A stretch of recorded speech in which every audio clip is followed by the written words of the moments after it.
Here is a really easy way to make casting off in the round much more satisfying. Here I've cast off. This is my last stitch, but I really get bothered by this little bite taken out of the cast off row. So I'm going to thread a needle and I'm going to make kind of a fake stitch.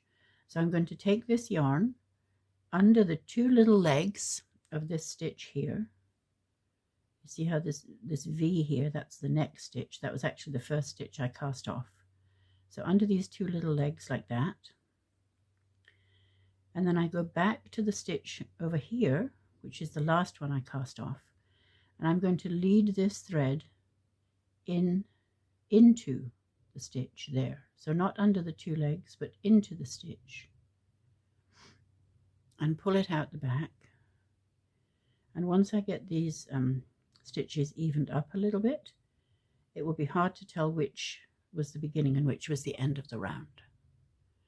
Then all I have to do now is to tuck this end in on the inside, so however you tuck it in, and make it disappear, and nobody will ever know which was the beginning and which was the end of your cast off row once these stitches are kind of evened out.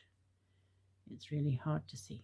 So I hope this will help you, and I hope you enjoy casting off in the round a little bit more now.